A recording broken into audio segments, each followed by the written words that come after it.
नमस्कार दोस्तों, कैसे हैं आप सभी? अच्छे होंगे और आप स्वस्थ होंगे। हम बात कर रहे हैं हमारा देश उपनिवेश रहा है और सेकंड ग्रेड के लिए, रीट के लिए, आरएस के लिए ये काफ़ी इंपॉर्टेंट टॉपिक है। क्वेश्चन पूछे जाते हैं और आजकल तो जो क्वेश्चन आ रहे हैं वो बिल्कुल थ्योरी में आ रहे हैं। आपसे क्वेश्चन पूछा जाएगा, फिर उपयुक्त उत्तर मतलब पहले विकल्प दिए जाएंगे, फिर उपयुक्त उत्तर चुनने की कहा जाएगा, फिर नीचे विकल्प दिए जाएंगे, ए सही है, बी सही है, सी सही है। इतना पढ़ना तो इससे अच्छा है कि आप जो तैयारी कर रहे हो थ्योरी के अंदर ही तैयारी कीजिए। आप पूरे कॉन्सेप्ट को अच्छे से समझिए, फिर उसमें उसके अंदर कुछ तारीखें डाल दीजिए, कुछ सन डाल दीजिए उस थ्योरी के अंदर ही, ताकि सन भी आपको याद रहे, तारीखें आपको याद रहे, कहानी की तरह आपको पूरा पैराग्राफ भी याद रहे। हम कोशिश भी यही कर रहे हैं कि आपको जो कंटेंट दें वो कंटेंट एक कहानी की तरह हो, उनमें काफ़ी सारी तारीखें हो और पूरा डिटेल में आपके सामने सारी चीज़ें रखी जाए।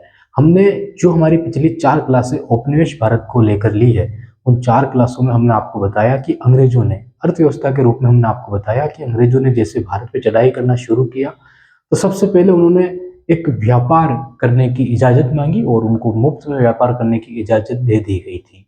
आप सोचिए कि एक तरफ भारत के अंदर एक कंपनी, जो बाहरी कंपनी है, उसको मुफ्त में व्यापार करने की इजाज़त दी गई, लेकिन आज की हमारी क्लास में हम आपको ये बताएंगे कि वही कंपनी जब पूरे भारत पे शासन करने लग जाती है और वही कंपनी को जब भारतीय व्यापारी इंग्लैंड में व्यापार करना होता है और कहते हैं कि हम इंग्लैंड में व्यापार करते हैं, तो वो कंपनी इंग्लैंड के अंदर भारतीयों के ऊपर 70% से 80% टैक्स लगा देती है। तो आप सोचिए कि एक कंपनी को जब भारत के अंदर मुफ्त में व्यापार करने दिया गया, वही कंपनी भारतीय व्यापारियों को 70% 80% टैक्स लगा रही थी। आगे देखेंगे, काफ़ी पढ़ा है लेकिन थोड़ा रिवाइज कर लेते हैं कि हमने अब तक क्या पढ़ा है। हमने आपको बताया कि भारत के अंदर देश शासन की शुरुआत हो गई थी और हमने आपको समय भी बताया कि ये समय 1700 से लगाकर 1813 का जो ये समय रहा है, 1765-64 के अंदर 1757 में युद्ध हुआ था, 1764 में युद्ध हुआ था, ये दोनों प्लासी और बक्सर का युद्ध हुआ। यहाँ पे अंग्रेजों ने अपनी पकड़ मजबूत की, अपना किला भी बना लिया, फिर बंगाल से इन्होंने भारत की ओर बढ़ना शुरू किया। तो 1813 आते आते, लिख देते हैं सन 1813 आते आते, 1813 आते आते इन्होंने पूरे भारत पर जो नियम कानून कायदे थे जो लागू कर दिए थे। और आपको पता है 1813 के अंदर ही चार्टर एक्ट आता है। आपको ये भी पता है कि 1813 में एक चार्टर एक्ट आता है, उसके अंदर जो एकाधिकार था जिसकी हमने बात की थी, कंपनी ने कुछ अपने एकाधिकार बनाए थे, उन एकाधिकारों को समाप्त कर दिया गया। समाप्त इसलिए नहीं किया गया कि भारतीय ये कह रहे थे कि कंपनी के एकाधिकार बहुत बुरे हैं, नहीं। इंग्लैंड के अंदर आवाज उठ रही थी कि सिर्फ कंपनी का ही एकाधिकार नहीं होना चाहिए भारतीय जो वस्तुएं खरीदनी है, व्यापार करनी है, बल्कि पूरे इंग्लैंड के जो लोग हैं उन सभी को छूट देनी चाहिए कि वो भारत में आए, अपना सामान बेचे और भारतीय सामान खरीदे या फिर आदान प्रदान करे। ठीक है, तो हम सीक्वेंस वाइज चलते हैं, बीच में से कंटेंट नहीं उठाते हैं, शुरू करते हैं हमारी क्लास को। अंग्रेजों की जो नीतियां रही है, ये नीतियां काफी विपरीत थी। जो राजा थे पहले, राजा से पहले भी कानून चलते थे। सिंधु घाटी सभ्यता आप देखिए, कालीबंगा देखिए, राजस्थान की बेहतरीन सभ्यता, व्यापार तब भी होते थे, लेकिन इस तरह की स्थितियां नहीं बनती थी जैसी स्थितियां अंग्रेजों ने बनाई है। अंग्रेजों ने अपने नियम बनाए, ठीक है, अपने रूल बनाए अंग्रेजों ने, एक ये भी समझ लीजिएगा, अपने रूल्स बनाए अंग्रेजों ने। वही रूल्स अंग्रेजों का संविधान बन गया। अंग्रेजों के अंदर किताबें लिखी गई। अंग्रेजों मतलब जो ब्रिटिश लोग थे, इंग्लिश लोग थे, सिर्फ ब्रिटेन के अंदर नहीं, पूरी दुनिया थी उसके अंदर, जो भी ब्रिटिश थे या जो पढ़े लिखे लोग थे, क्योंकि भारत काफी पिछड़ा था उस समय। अर्थव्यवस्था मजबूत था लेकिन जो ज्ञान था वो देशों के अंदर ज्यादा था, किताबें ज्यादा लिखी गई, लोकतंत्र काफी पहले, काफी सारे देश आजाद हो चुके थे, तो उस हिसाब से हम कह रहे हैं कि जो रूल्स थे, वो रूल नियम अंग्रेजों ने भारत के अंदर सारे ताक पे रख दिए। अंग्रेजों के नियम ही लागू नहीं किए गए। दादा भाई नौरोजी ने जो किताब लिखी, उस किताब का नाम था un British rule in India, poverty and un British rule in India. ठीक है, अन ब्रिटिश रूल का मतलब है कि अंग्रेजों के जो नियम है वो ही भारत में लागू नहीं हो रहे हैं। भारत के भारतीयों की जो व्यवस्था थी उसको पूरी तरीके से तहस नहस कर दिया गया। दादा भाई नौरोजी ने ये कहा है, तहस नहस कर दिया गया। सालाना 20 रुपए की कमाई की जा रही है भारत के प्रत्येक व्यक्ति, जब उन्होंने आंकड़ा दिया हमें हमारे सामने रखा, तो ये रूल्स अंग्रेजों के द्वारा बनाए गए, ये रूल्स भी ताक पे रख दिए गए। मतलब भारत का संविधान बनाया गया हमारे लिए और भारत के संविधान के अंदर हमको बताया गया कि आपके अधिकार है कि कोई भी विदेशी बाहर से आता है तो उसके साथ आप मारपीट नहीं करोगे। आपका अधिकार है कि जब तक आपको कोई कुछ ना कहे आप फालतू में जाकर उससे लड़ाई नहीं करोगे। काफ़ी सारे अधिकार ऐसे दिए गए हैं जो किसी को नुकसान नहीं पहुंचाए जा सकते हैं। अंग्रेजों के यही अधिकार थे, तो भारतीयों को कैसे नुकसान पहुंचा दिया गया? तो उन्होंने अपने नियम तोड़ दिए हैं, बस सीधी सी बात है। ठीक है, तो पूरी दुनिया, जब हम आज़ादी की लड़ाई लड़ेंगे, जब काफ़ी सारे देश हमारे साथ खड़े हो जाएंगे, जब नेहरू पहला भाषण अपना देंगे, ठीक है, उस नाम है उसका कुछ 2 शब्दों का, जब पहला भाषण अपना देंगे तो काफ़ी सारे देशों के अंदर रेडियो की आवाज़ सुनाई देगी। तब काफ़ी सारे जो देश हैं वो ये कहेंगे कि भारत ने बहुत मजबूती के साथ लड़ाई लड़ी और आज़ाद हुए हैं। और अफ्रीका जैसे देश जो गुलामी की जो लड़ाई लड़ रहे थे, वो देश एक मैसेज अब प्राप्त करेंगे और कहेंगे कि हाँ, अगर भारत लड़ सकता है, भारत लोकतंत्र बन सकता है, तो हम भी लोकतंत्र बन सकते हैं। तो काफ़ी सारे देशों को मैसेज भी हमने दिया, काफ़ी सारे देशों को हमने अ, आज़ादी की लड़ाई लड़ने का हौसला भी दिया था। तो भारत ने काफ़ी सारे काम किए थे। शुरू करते हैं हमारी क्लास को। हमारा जो टॉपिक है वो है औपनिवेश भारत।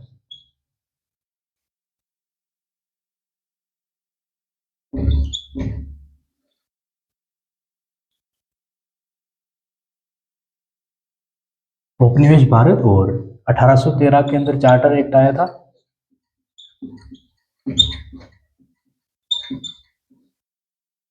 1813 में आप सभी को पता है चार्टर एक्ट आया, और इसके अंदर कंपनी का जो एकाधिकार था उसको बंद कर दिया गया।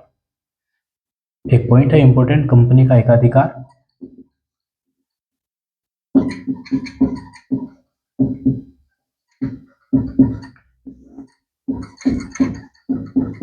समाप्त किया गया।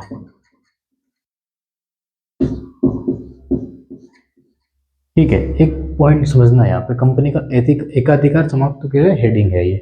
चार्टर एक्ट लागू किया गया, उसके अंदर कंपनी का जो एकाधिकार था उसको बंद कर दिया गया। लेकिन ध्यान रखना, यहाँ पे हुआ क्या था कि कंपनी का जो एकाधिकार था, इसमें जो भी कंपनी सामान व्यापार कर रही थी वो सब में उनको बंद कर दिया गया, मतलब कि सबके लिए खोल दिया गया। ठीक है, लेकिन चाय पर और चीन के साथ व्यापार,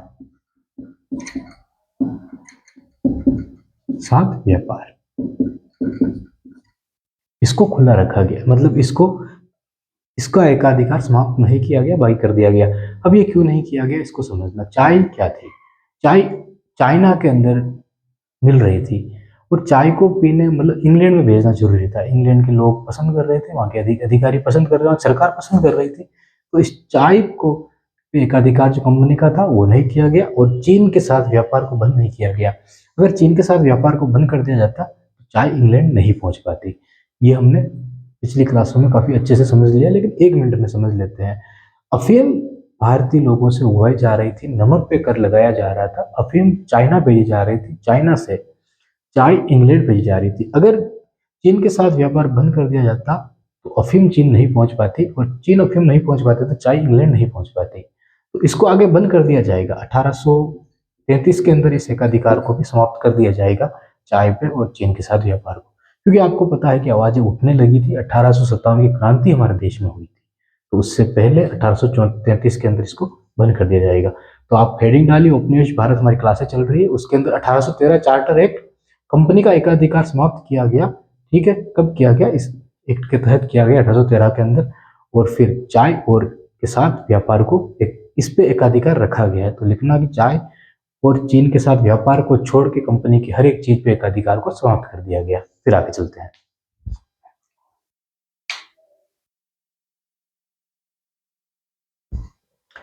ठीक है, तो कंपनी के साथ अब देखना, यहाँ पे हमने आपको एक चीज बोली कि आवाजें उठने लग गई थी, इसको समाप्त कर दिया गया। लेकिन ध्यान से समझना और सोचना, इंग्लैंड मतलब कि अंग्रेज जो थे इतने भी मतलब नहीं थे कि वो भारतीयों की आवाजें सुन लेंगे। जो अभी भी सरकारें नहीं सुनती है हमारी, कितने आंदोलन होते हैं, छात्र कितनी मतलब कि उनके पानी की बौछार, आंसू गैस के गोले छोड़ दिए जाते हैं, फिर भी सरकारें नहीं सुनती है। तो ये तो अंग्रेज थे, ये तो पराए थे, अपने तो थे नहीं जो सुन लेंगे। तो कैसे सुन लेंगे? तो समझना, यहाँ पे पूरी कहानी यहाँ पे आपके सामने आ जाएगी। 1813 में चार्टर एक्ट आया, एकाधिकार को समाप्त कर दिया गया। हुआ यहाँ पे ये था कि 18वीं शताब्दी और 19वीं शताब्दी, 18वीं शताब्दी के अंत में, पॉइंट लिख रहे हैं हम, 18वीं शताब्दी के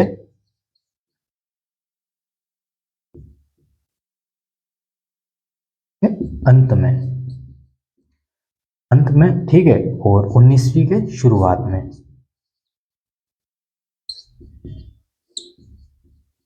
शुरुआत में, अब ये पूरा पॉइंट है, ये पूरी हेडिंग है और अब पॉइंट चलेगा, इसको समझना। 18वीं शताब्दी के अंत में और 19वीं शताब्दी की शुरुआत के अंदर जो औद्योगिक क्रांति जो इंग्लैंड में हो रही थी,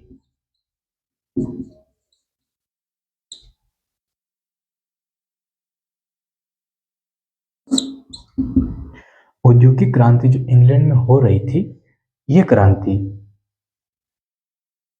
नहीं, यहाँ पे जो अंत नहीं है, ठीक है, 18वीं शताब्दी से लगाकर 19वीं शताब्दी की शुरुआत में, ठीक है, 19वीं शताब्दी आते आते और 18वीं शताब्दी की शुरुआत हुई थी, यहाँ पे ये पूरा समय चला है इंग्लैंड के अंदर क्रांतियों को लेकर। औद्योगिक क्रांति में आप शब्द को देखिए कि औद्योगिक मतलब होता है कि जो डेवलपमेंट है उनका, जो कंपनियां फैक्ट्रियां होती है उनकी बात हो रही है। तो यहाँ पे इंग्लैंड के अंदर जो मशीनों के द्वारा कपड़ा बनाना शुरू कर दिया गया था। लिख देते हम कि ब्रिटेन के अंदर, ब्रिटेन के अंदर मशीनों के द्वारा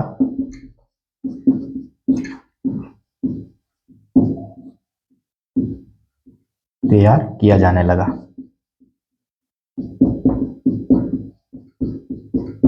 देखो मेन पॉइंट ही लिख रहे हैं, लेकिन वीडियो को रोक के आप कुछ अपनी तरफ से लिख सकते हो, तो लिख देना, एक कहानी बनाना, आप नोट्स काफी अच्छे होने चाहिए। औद्योगिक क्रांति, ब्रिटेन के अंदर मशीनों के द्वारा कपड़ा तैयार किया जाने लगा। अब यहाँ पे आप सोचिए कि इंग्लैंड में मशीनों से कपड़ा तैयार हो रहा है, मतलब कि भारतीयों के अंदर उनके हाथों से कपड़ा तैयार हो रहा था और इंग्लैंड में मशीनों से कपड़ा तैयार हो रहा है। तो आप सोचिए कि क्या इंग्लैंड जो है और मशीनों से जो कपड़ा तैयार किया जा रहा है, एक व्यक्ति जो कपड़ा बनाता है और एक व्यक्ति जो मशीनों से कपड़ा बनाता है, दोनों में कौन जल्दी बनाएगा? तो एक कपड़ा, जब मतलब एक शर्ट और पैंट अगर एक भारतीय व्यक्ति बना रहा है, मशीन उसकी जगह 100 बना देगी।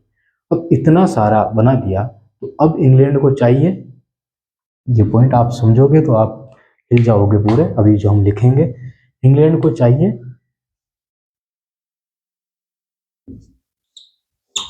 बाजार। इंग्लैंड को क्या चाहिए? बाजार। एक ऐसी देश चाहिए या ऐसी जगह चाहिए जहां पे इतने सारे लोग हों कि उनका सारा कपड़ा वहां पे बेचा जा सके। तो इसके लिए क्या किया गया? एकाधिकार को समाप्त किया गया। जो कंपनी का एकाधिकार था, कंपनी का मतलब ईस्ट इंडिया कंपनी, जो कंपनी शुरुआत में ब्रिटेन से पूर्व की ओर तरफ बढ़ी और पूर्व की तरफ उसको भारत मिला, भारत के अंदर उसने व्यापार शुरू किया और पूरे भारत पे अपना अधिकार जमा लिया। वो कंपनी अपना एकाधिकार जमा लेती है, लेकिन इंग्लैंड के अंदर आवाज उठती है, उनकी जो रानी है उस तक आवाज पहुंचाई जाती है कि एक कंपनी का अधिकार उस भारत के ऊपर नहीं होना चाहिए जहां पे हमारा पूरा बाजार खड़ा है, बल्कि पूरे इंग्लैंड का होना चाहिए। तो सभी व्यापारी इंग्लैंड के, उन सबको ये अधिकार दिया गया औद्योगिक क्रांति के तौर पे। क्रांति इसीलिए हुई थी कि जितने भी देशों पे इंग्लैंड कब्जा कर रखा है, जितने भी देशों में उपनिवेश बने हुए हैं, वहां पे, ठीक है, वहां पे जो बाजार है वो बाजार सभी लोगों के लिए खोल दिए जाए। तो ये यही है थी औद्योगिक क्रांति। खेती से मशीनों की तरफ लोग भागने लगे और जब खेती से मशीनों की तरफ लोग भागने लगे तो मशीनों के द्वारा जो तैयार हो रहा था चीजें, कपड़े जो भी तैयार किए जा रहे थे, उनके सूट हो गए, बूट हो गए, बेल्ट हो गई, जो भी चीजें तैयार की जा रही थी उनको भारत के अंदर उतारना था, बल्कि सभी देशों के अंदर उतारना था जहां पर उनको बाजार मिल रहा था। तो कपड़ा तैयार किया, बाजार में उतारा गया और बाजार में कपड़ा उतारने की शुरुआत की गई। तो एक खुला बाजार मिला। तो यहाँ पे हम कह सकते हैं कि 18वीं शताब्दी 19वीं शताब्दी के बीच में औद्योगिक क्रांतियां हुई और इसमें ब्रिटेन के अंदर मशीनों के द्वारा कपड़ा तैयार किया जाने लगा और यहाँ पे बाजार को खोल दिया गया। तो एक बार ये लिख लीजिए पॉइंट, फिर आगे चलते हैं।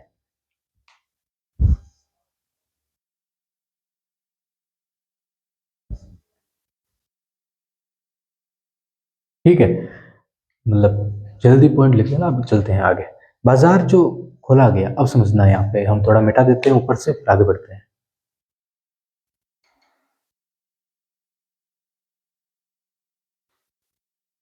ये बाजार इसके ऊपर है, यहाँ पे हम लिख रहे हैं इसको, देखना। भारत अंग्रेजों से आने से 1700 से पहले अंग्रेज आए, फिर भी ठीक है 100 साल तो रहे, लेकिन 1700 से पहले पूरे भारत के अंदर, पूरे भारत के, पूरे विश्व के अंदर भारत के मसाले, कपड़े काफी भारी मात्रा में पहुंचते थे। दुनिया दीवानी हो रही थी और इंग्लैंड के अंदर कानून बनाने पड़ गए थे कि भारतीय कपड़े को रोका जाए। इंग्लैंड के अंदर कोई पहन के घूम भी रहा है तो उस पर जुर्माना लगा दिया गया। ऐसी हालत थी। औद्योगिक क्रांति के दौर में ब्रिटेन के अंदर मशीनों के द्वारा कपड़ा तैयार किया जाने लगा। आप देखिए कि कच्चा माल कहाँ है।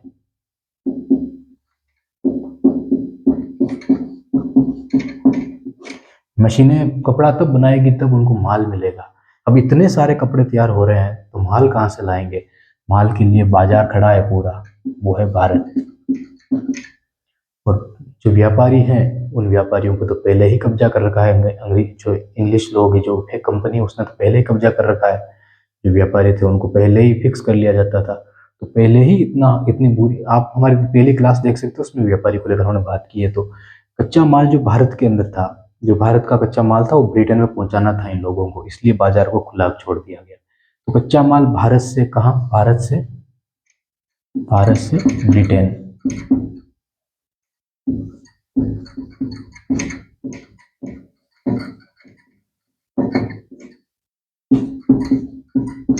ब्रिटेन पहुंचाया गया।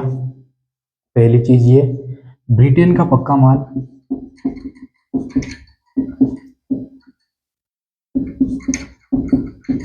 भारत पहुंचाया गया।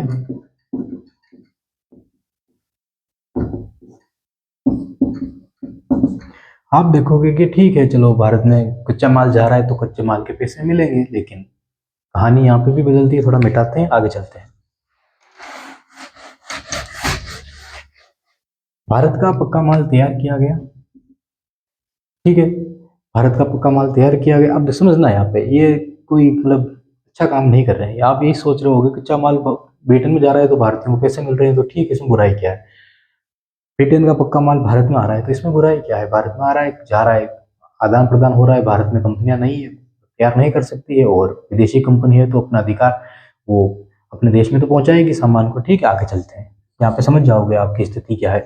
कच्चा माल भारत से ब्रिटेन पहुंचाया गया, 70% से पहुंचाया गया। ठीक है, ब्रिटेन से जो आया माल ये टैक्स फ्री था।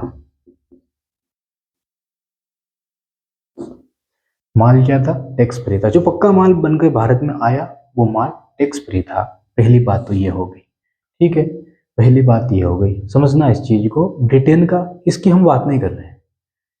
कच्चा माल तो ब्रिटेन में पहुंच गया है, लेकिन ब्रिटेन का पक्का माल जो भारत पहुंचाया गया वो टैक्स फ्री था, या फिर 2% या 3% आयात शुल्क लिया जाता था। यहाँ पे एक व्यक्ति है, उनका नाम है एडम स्मिथ। उनको लिखते हैं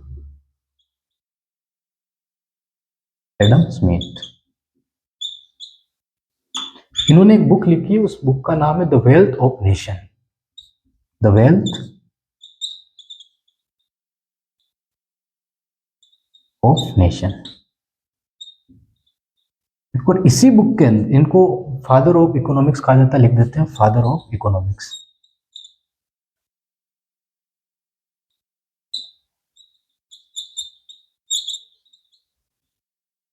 फादर ऑफ इकोनॉमिक्स कहा जाता है। इन्होंने जो बुक लिखी है उसका नाम है द वेल्थ ऑफ नेशन, और एडम स्मिथ थे। ठीक है, अर्थशास्त्र के पिता कहा जाता है। अब समझना है यहाँ पे, इन्होंने एक सिद्धांत दिया था। अंग्रेजों ने कहा कि हम इस सिद्धांत का पालन करेंगे। अंग्रेजों ने कहा कि, इन्होंने कहा कि जो बाजार है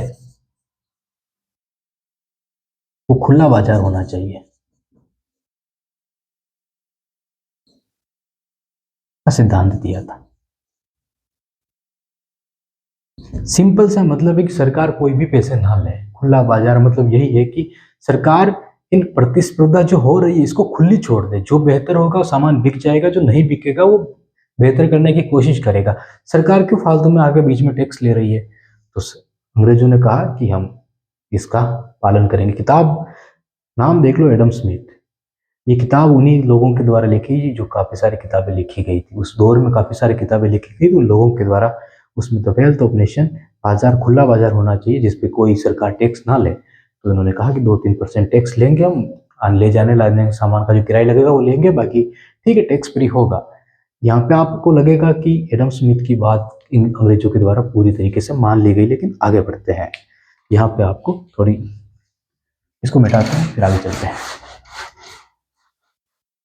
इसके ऊपर हम बात कर रहे हैं, समझना यहाँ पे कहानी की कैसे बदली। जो भारत के अंदर कच्चा माल तैयार हो रहा था और उसको ब्रिटेन में पहुंचाया गया, क्योंकि बाजार को खुला कर दिया गया। बाजार को खुला किया गया तो काफी सारे व्यापारी भारत से कच्चा माल लेके ब्रिटेन में गए और पक्का माल तैयार किया, भारतीयों को दिया। अब आप सोचिए कि भारत का जो माल है, अगर भारतीयों के द्वारा ही, भारतीय व्यापारियों के द्वारा ही लोगों में सप्लाई कर दिया जाए, शर्ट बना के, पैंट बना के, जो बना है वो उसको भेज दिया जाए, बेच दिया जाए, तो आप सोचिए कि ब्रिटेन का कोई माल खरीदना पसंद करेगा क्या? नहीं करेगा। अंग्रेजों ने क्या किया? अंग्रेजों ने यहाँ पे ऐसा ऐसा गेम खेला कि जो भारतीय माल है,